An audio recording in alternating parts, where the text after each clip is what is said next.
네, 안녕하십니까. 앞에 영상에 이어서 제69회 심화 한국사 능력검정시험 조선시대와 대한제 구시기 같이 복습해보는 영상을 만들어 보겠습니다. 먼저 19번부터 시작을 하겠습니다.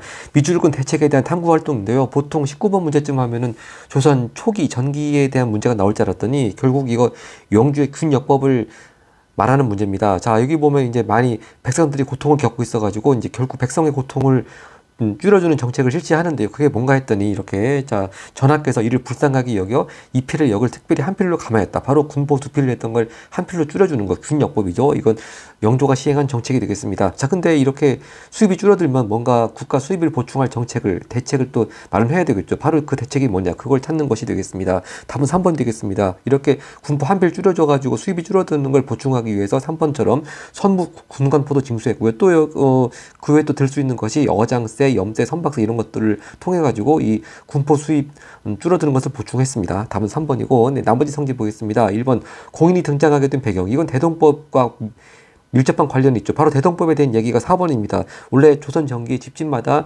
특산물을 내던 것인데 하도 워낙 박나배 폐단이 제가 여기 썼듯이 박나배 폐단이 심하다 보니까 이제 특산물 자체로 내지 말고 쌀, 동전 등으로 납부하게 했습니다. 그러다 보니까 정부가 필요로 하는 특산물이나 그런 물건들을 사올 사람들이 필요하게 되겠죠. 바로 그런 역할을 한 사람들이 이렇게 1번 선지 같이 공인이 되겠습니다. 그러니까 1번, 4번 선지가 같이 서로 인과관계가 지금 맞물려 있습니다. 그러니까 맨 처음에는 토산물을 직접 공납으로 내던 것이 박나배 폐단이 심해지니까 쌀이나 동전으로 내게 한 대동법을 시행했다. 그렇게 되면서 또 정부가 필요로 하는 물건들 사오는 사람이 생기게 되었다. 바로 그 사람들이 공인이 그렇게 같이 맞물리게 되겠습니다. 그리고 2번 단백종 발현이야, 이건 뭐 흥선 대원군이 집권하고 있을 때 경복궁 중건 얘기하는 거고요. 5번 선지 전세를 풍용에 따라 구등급으로 차등부가, 이거 바로 세종 때 연분 구등법 얘기하는 것이 되겠습니다. 네, 20번 갑니다. 네, 20번 역시 전형적인 조선 전기 또는 조선시대에 걸친 중앙행정국에 대한 문제입니다. 네, 이 그림이 자료로 주어져 있는데요. 총마 계유자라고 해서 이 총마가 뭐냐 했더니 감찰의 별칭이라고 합니다. 바로 감찰은 바로 대사원을 수장으로 하는 여기에 관원이다. 바로 대사원이니까 사원부가 되겠죠. 사원부. 여기 나와 있듯이 관리의 유업사 귀찰, 뭐 요즘 말로 감찰이라고 하는 겁니다. 자, 그럼 사원부에 대한 걸 찾아보겠습니다. 사원부. 먼저 1번 선지 수도 행정과 치안 담당하는 건 지금 서울시청 같은 한성부죠. 한성부. 그리고 2번 왕명 출납을 받는 왕의 비서기관, 이거는 또 승정원입니다. 그리고 3번 왕에게 경서 등을 강론하는 경연 주관하는 건 또 홍문관이죠. 그리고 4번 역사서 편찬하고 사고에 보관하는 건 춘추관입니다. 그럼 답은 5번입니다. 이렇게 물론 사원부가 과연 5번 같은 일을 했는가, 이게 혹시 애매하다 할지라도 1번부터 4번까지는 사원부와는 아무 관계가 없겠습니다. 자, 이 사원부하고 제가 썼듯이 사관원의 이 관리들이 오품 이상 관리의 임명 과정에서 의견을 제시할 수 있는 권리, 서경권을 행사할 수 있었습니다. 그게 사원부, 사관원 공통되는 권한이 되겠습니다. 네, 21번 갑니다. 가에 들어갈 내용, 자, 이거 결국 조선 전기 사화에 대한 얘기입니다. 이 신국서원이 바로 이분을 모시는 서원인데, 자, 반정공신, 바로 중종반정 얘기하는 거죠. 근데 사실 별로 공을 세운 것도 없으면서 공신에 올라 있는 그런 사람들 다 삭제하자, 즉 위훈 삭제 그런 거 개혁 추진하다가 훈구파 미움을 받아가지고 사살됐죠. 바로 그런 사건을 가리켜서 기묘사화라고 하는 것이고, 다 이게 조광조를 가리키는 것이 되겠습니다. 이미 자료로 하나 조광조가 실시했던 정책 하나 나와 있죠. 소격서 폐지, 즉 도교식으로 제사 지내는 관청 폐지하는 거 하나가 있었고요. 자, 빈칸 들어가 있는 게 바로 역시 전형적인 조광조의 정책 나오는 과거제를 보완하는 현량과 실시. 답은 4번이 되겠습니다. 소학의 보급과 현량과 실시 주장. 쉽게 찾았습니다.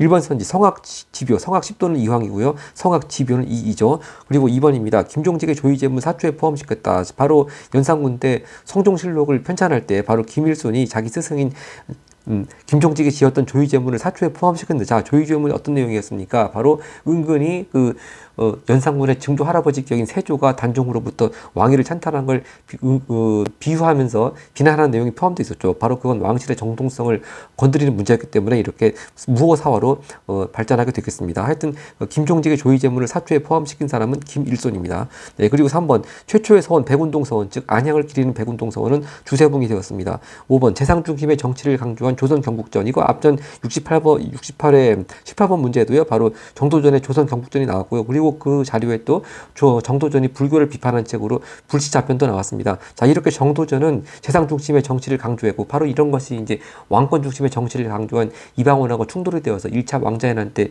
죽임을 당하는 또 배경이 되는 것이죠. 다음 페이지 가겠습니다. 22번 이왕이 추진한 정책입니다. 자, 가운데 말풍선 보니까 동생 영창대군을 죽이고 어머니 임목대비를 폐위, 즉 네 글자로 해서 폐모 살제, 이게 광해군의 죄악으로 이렇게 인조반정의 명분으로 든 것이고, 또 하나 인조반정의 명분이 또 있었죠. 이렇게 명나라가 임진왜란 때 도와준 은혜를 저버리고 그렇게 명나라보다 더 후금을 가까이 하려고 했다. 이것도 하나의 또 반정의 원인이 되겠습니다. 바로 그 얘기입니다. 후금과의 관계 악화를 피하려 한 외교 정책, 좋게 말하면 또 중립외교라고 평가받기도 합니다. 이렇게 역사적 평가가 엇갈리고 있다고 인쪽의 말풍선 얘기했습니다. 자, 광해군 정책 찾아보면요, 먼저 1번 육조 직계제 처음 실시, 즉 의정부 정승들 거치지 않고 원칙적으로 육조 판사들이 직접 왕에게 보고하는 육조 직계제, 태종이 처음 실시했고요. 나중에 세조도 실시했죠. 그리고 2번 학문 연구기관 집행전, 이건 말할 것도 없이 세종 때고요. 답은 3번이 되겠습니다. 바로 이렇게 전란 임진왜란의 피해 복구하고, 특히 전염병이 얼마나 많이 돌았겠습니까? 바로 이때 허준으로 하여금 동의보감을 간행하게 했습니다.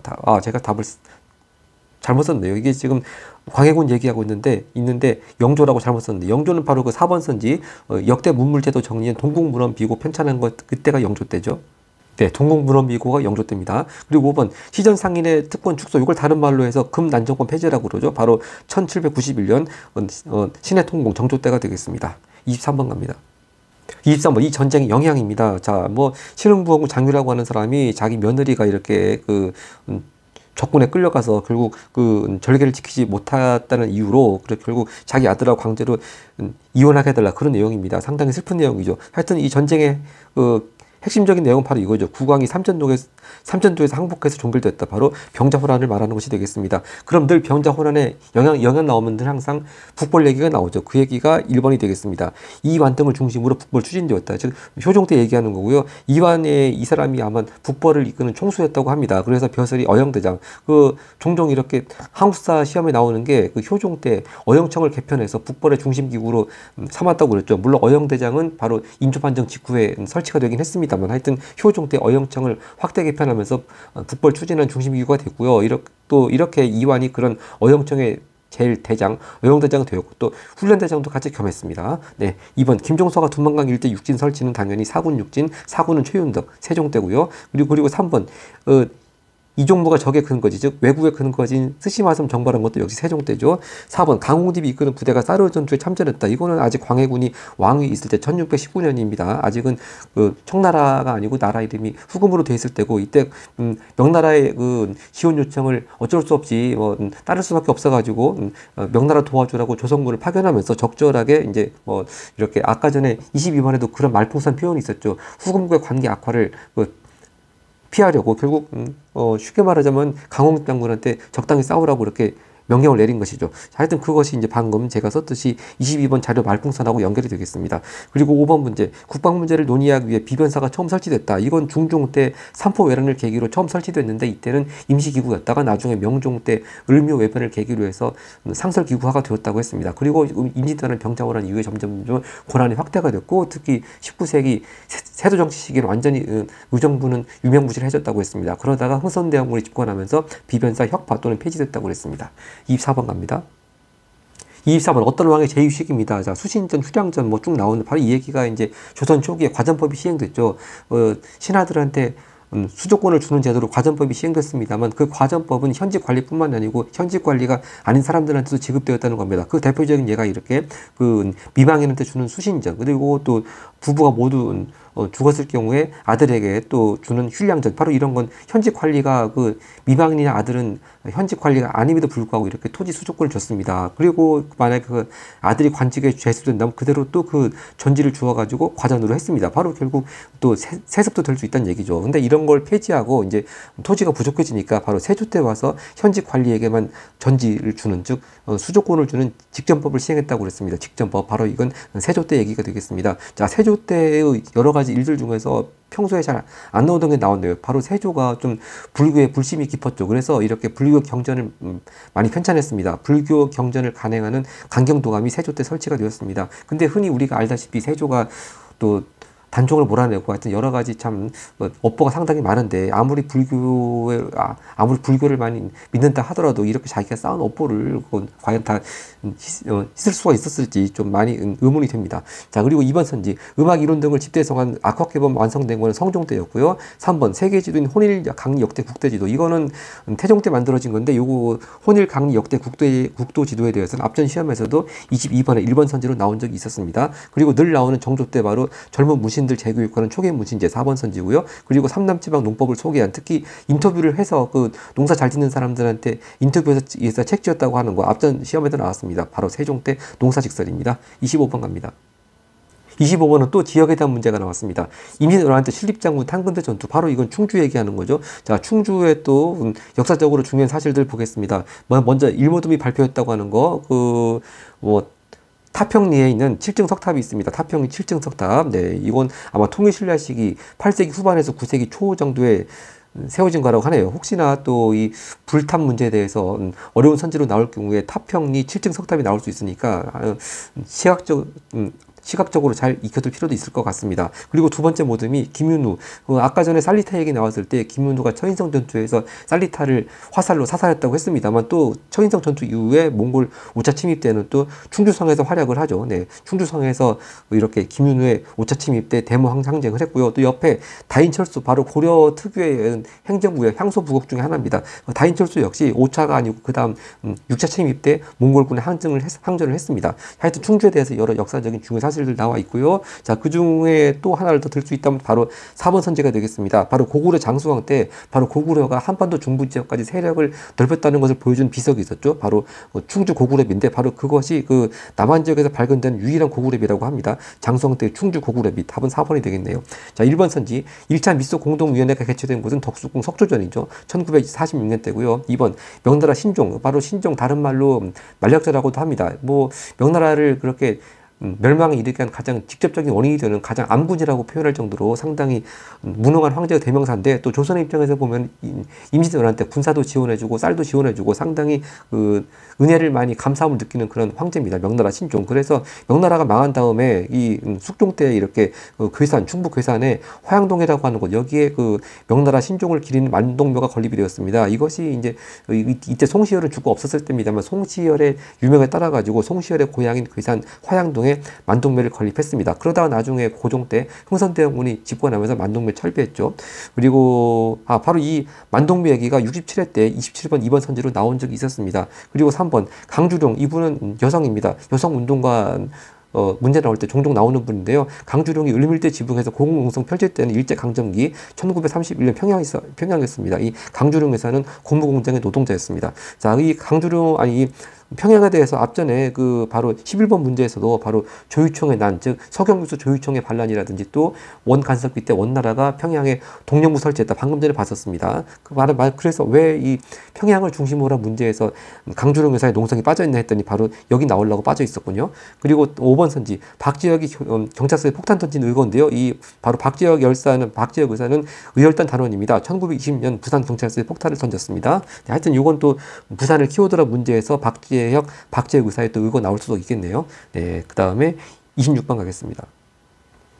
자, 26번 조선 후기 당정과 관련돼 가지고 이제 그 사이 시기를 묻는 건데요. 자, 윤쪽 말풍선 보니까 며칠 전 주상께서 희빈 장씨가 낳은 왕자를 원자로 삼았다. 바로 이건 나중에 경종이 되는 사람이고요. 장희빈의 아들입니다. 근데 이 엄연히 이렇게 왕비가 아직 나이가 어리고 아직 이렇게 젊게 살아있는데 너무 좀 이렇게 장희빈이 낳은 아기를 얼마 만에 별로 몇 달 안 돼가지고 원자로 삼는다고 하는 거에 대해서 상당히 서인, 노론 측이 반대를 많이 했습니다. 그리고 이렇게 반대하시는 오른쪽 복장도 거의 송시열하고 거의 비슷합니다. 결국 이게 답은 송시열과 관련돼 있습니다. 하여튼 이때가 1689년 이렇게 장희빈의 아들을 원자로 삼는 것에 대해서 서인, 또 특히 노론 측에서 반대를 해가지고 이제 그래서 서인 쪽은 몰락하고 또 남인이 정권을 잡는 사건이죠. 바로 기사왕국이고요. 근데 오른쪽 왼쪽 말풍선 보면 거꾸로 이제 장씨가 내렸던 왕후가 이제 거두고 이제 쫓겨났던 인현 왕후가 다시 왕비로 복귀합니다. 바로 이것이 갑술황국 1694년이니까 다시 이제 남인이 쫓겨나고 서인이 정권을 잡게 되어 있습니다. 근데 벌써 이때는 송시열은 죽고 없습니다. 자, 바로 답은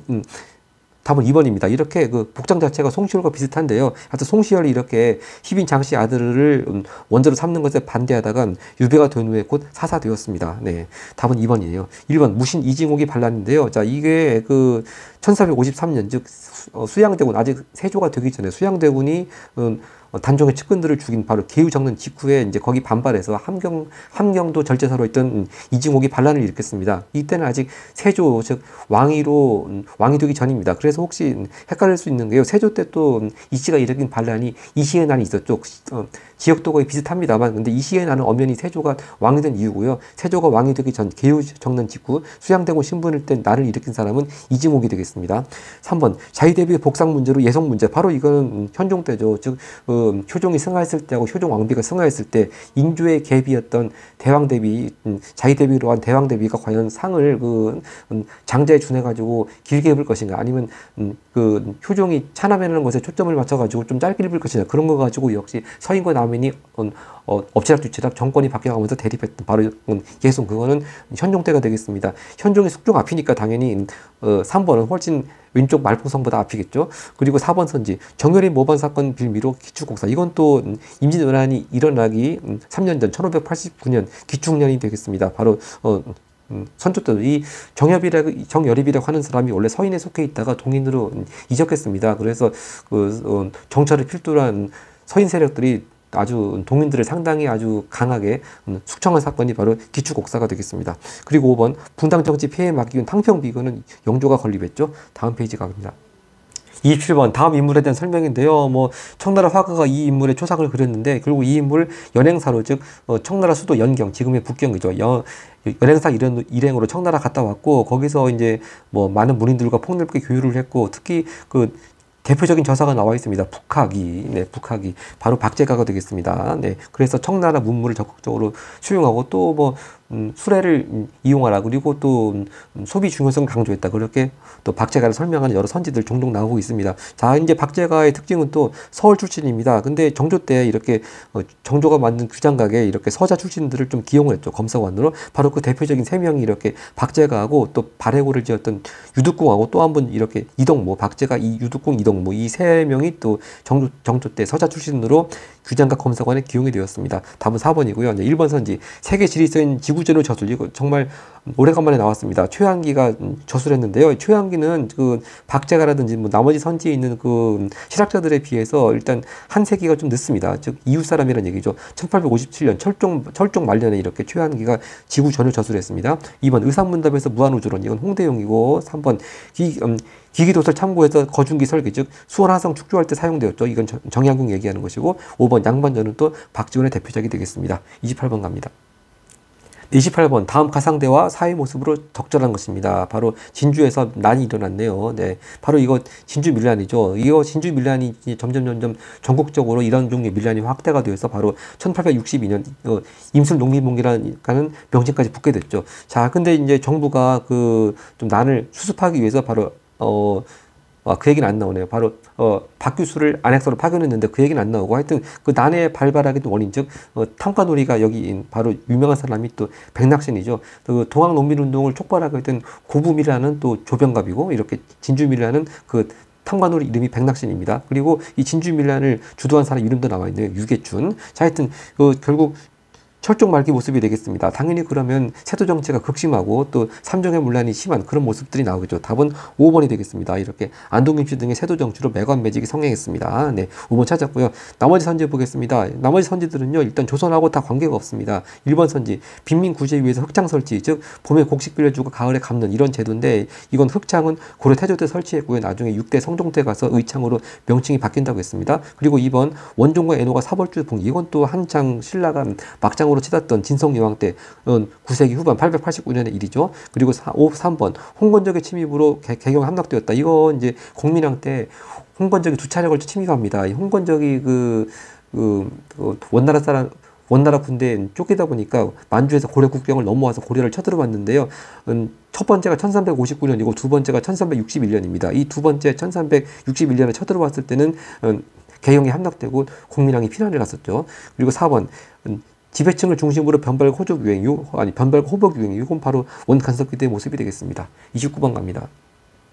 29번 가 사건에 대한 설명입니다. 여기가 어딘고 하니 바로 강화도에 있는 정족산성 안에 있는 전등사라고 하는 절입니다. 바로 정족산성 하면은 또 병인양요에서 또 격전지였죠. 양원수 장군이 싸웠습니다. 그 얘기가 나왔는데 맨 끝에 이 사건 때 프랑스군을 물리친 양원수 장군 승전비, 즉 양원수 정족산성, 또 뭐 심의양요 같으면 또 어제한 광성보, 그렇게 항상 장수하고 또 지역 싸운 진지나 또는 산성 이름 그렇게 같이 늘 짝지어서 나옵니다. 자, 결국 이건 병인양요에 대한 문제가 되겠습니다. 자, 병인양요에 대한 설명 찾아보면 답은 3번이네요. 여기서 왕실 주로 왕실 행사에 대한 기록을 담았던 특히 의궤가 있죠. 의궤, 조선 왕실 의궤가 이 외구장각이 강화도 있었죠. 이 외구장각에 그런 의궤 같은 중요한 도서들이 많이 있었는데 그것이 프랑스 군에 의해 약탈되고 지금까지도 계속 반환 문제가 이슈가 되고 있는 거죠.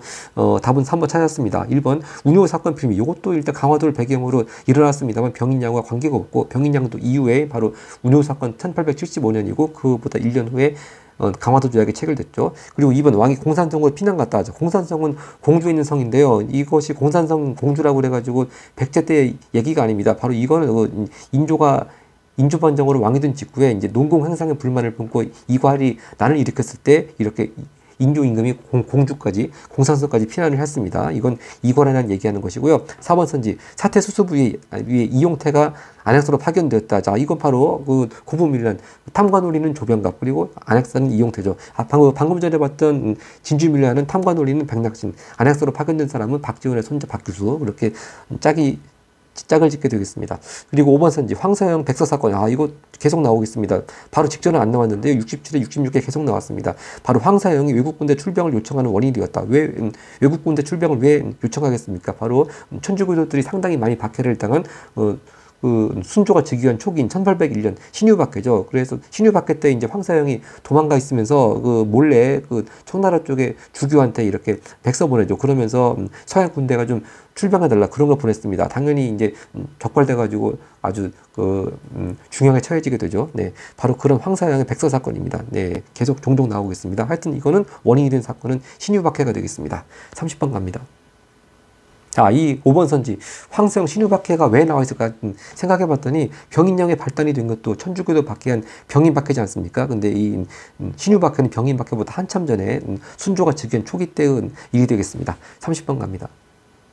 30번은 다음 자료에 나타난 사건 영향입니다. 자, 보니까 군인들 봉급은 몇 달 동안 나눠주지 않았다. 그래서 이렇게 민씨들 있는 이 사람들이 많이 군인들에 의해 가지고 이 난때 죽임을 당했죠. 여기 특히 제일 첫 번째 나온 이초용이라고 하는 이초용은요, 흥선대원군 이항의 형 되는 사람입니다. 즉 고종 임금한테는 큰아버지죠. 근데 이제 아마 이초용이 이항하고 좀 대척점이 있다 보니까, 즉 민씨 쪽의 편을 들고 있다 보니까 이렇게 이모군란대 죽임을 당했습니다. 네, 다연 이 이모군란을 일으킨 사람들이 왕비까지 시해하려고 했습니다. 왕비는 지금 장원으로 피한 상황이고요. 하여튼 1882년 이모군란의 영향을 찾는 문제가 되겠습니다. 자, 1번 선지 강화도작 체결은요, 요거 방금 전에도 아까 운요 사건 때 봤습니다만 1876년에 체결될 거기 때문에 이모군란보다 앞이고, 특히 2번 선지와 같이 이렇게 강화도작 체결 이후로 일본에 파견된 사절단을 수진사라고 그러고, 최초로 처음 1차 수진사로 간 사람이 김기수죠.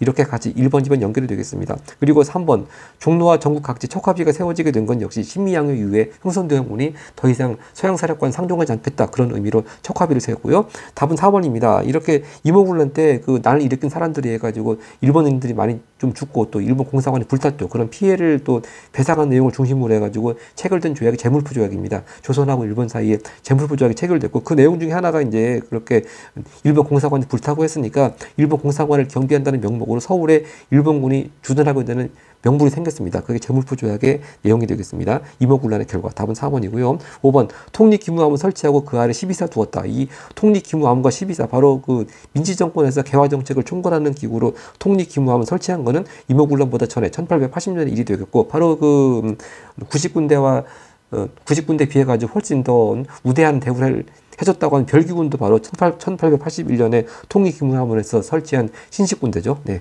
다음 페이지 가겠습니다. 31번 군국기무처에 대한 내용입니다. 자, 군국기무처면은 일제 가보개혁을 총괄한 기구입니다. 바로 그 총재는 김홍집이었습니다.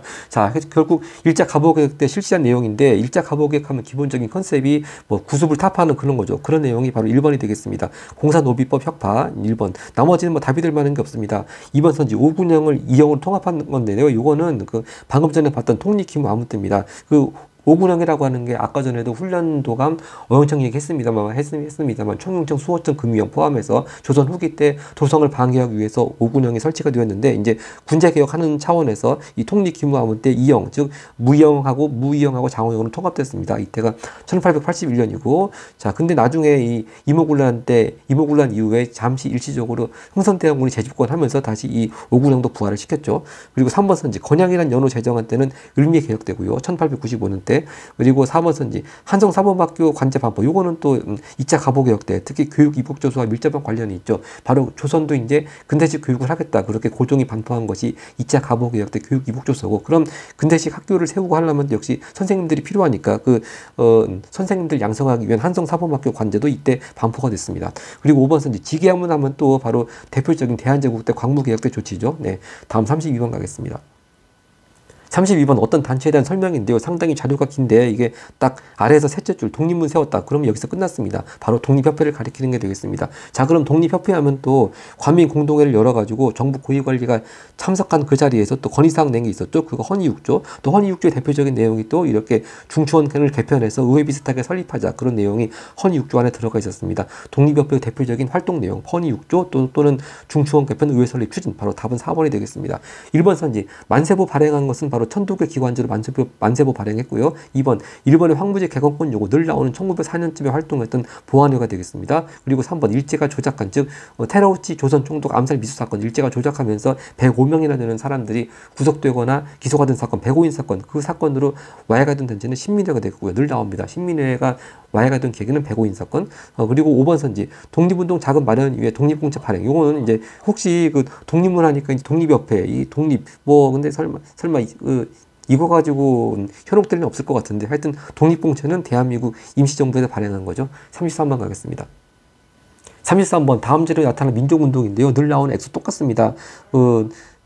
거액의 위채 1,300만 원, 항상 이 액수 바뀌지 않습니다. 바로 1907년 아직 대한제국이 살아있을 때죠. 국제보상운동 말하는 것이 되겠습니다. 여기서 또 가운데 보면은 영남에서 시작했다고 했습니다. 바로 대구에서부터 처음 국제보상운동이 시작이 되었죠. 자, 하여튼 국제보상운동하면 늘 짜게 되는 게 있습니다. 바로 2번 선제같이 대한매일신보 지원받았죠. 네, 답 찾았고요. 1번 조선 총독부 방해라고 했는데요. 이때는 아직 대한제국이 망하지 않았기 때문에 이때는 총독부가 아니고 한국통감부였죠. 네, 그러니까 뭐 한국통감부가 탄압하고 방해해서 실패했다고 볼 수 있습니다만 조선 총독부는 아직 이때 있지도 않았습니다. 그리고 3번 대한민국 임시정부가 수립되는 계기가 된 건 늘 나오듯이 3.1운동의 결과고요. 4번 백정에 대한 사회적 사별 철폐, 즉 1차 가보개혁 때 이미 백정 신분은 법적으로 철폐됐습니다만 아직 사회적 차별하는 그런 좀 구속이 남아 있었죠. 거기에 저항해서 일어나는 운동이 바로 일제강점기 때 1923년 때 진주를 중심으로 해가지고 일어났던 형평운동이 되겠습니다. 그리고 5번 조선 밀립대학 설립운동, 이것도 이제 같은 비슷한 시기입니다.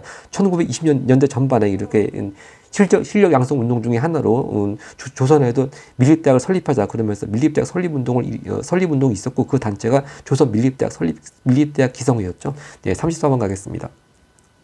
34번 다음 대화 사건 이유입니다. 자, 어떤 사건인지 말풍선을 보겠습니다. 황제 폐하께서 황태자 전하께 대리를 명한 조치긴 사실은 강제로 양육했다, 그런 내용이 되겠습니다. 바로 이 얘기가 헤이그 특사 사건을 빌미로 해가지고 일제가 이제 고종을 강제 퇴위시킨 그 사건 말하는 것이죠. 즉 1907년이 되겠습니다. 1907년은 다른 해로 갑자을축 따져가지고 경민년이죠. 고종이 강제 퇴위되는 그 사건 지금 말하고 그 이후의 사건 찾으면 되겠습니다. 먼저 1번 선지 신식군인 별기군, 아까도 임원군란의 원인이 되는 별기군인데요. 이건 일단 1881년에 통립기무아문 때 창설됐고요. 그리고 2번 멜렌도르프가 외교고문으로 파견됐다고 하는데, 바로 멜렌도르프는 독일 사람인데 이제 바로 1882년 이모군란의 또 중요한 영향 중에 하나가 이제 청나라 군대가 들어와서 진압을 하다 보니까 또 위안사케이라는 사람도 들어왔죠. 그러면서 청나라의 내정 간섭이 심해지게 됐습니다. 바로 그럴 때 이제 청나라 사람이 청나라가 추천해가지고 조선에 외교 고문으로 파견된 사람이 독일 사람 메른도르프가 되겠습니다. 근데 이 메른도르프가 그 청나라의 이해관계 반하게 그 러시아와 이제 조선과의 비밀리에 협약을 추진했다. 그런 것이 또 청나라의 미움받아가지고 아마 1885년쯤에 그 조선 땅에서 쫓겨났다고 그러죠. 하여튼 그 메른도르프가 외교고문 파견된 때는 82년 이모군란 이후고, 그 다음에 하여튼 그 고종 강제 투입 훨씬 전이죠. 그리고 3번 선지 초대 통감으로 이토 히로부미, 바로 이거 을사늑약 이후에 대한제국의 내정에 간섭하기 위해서 한국 통감부가 설치가 됐고, 그 초대 통감으로 이토 히로부미가 을사늑약 바로 다음해 봄 1906년 3월에 부임했습니다. 자, 답은 4번이네요. 기후각서. 일단 1907년이 정민년이고 1909년이 기후년입니다. 이 기후각서가 체결돼 가지고 대한제국은 사법권을 박탈당했습니다. 1909년의 일이고, 그러니까 1907년이 정민년, 1909년이 기후년, 바로 그 다음에 1910년이 또 경술년, 경술국시로 이어지죠.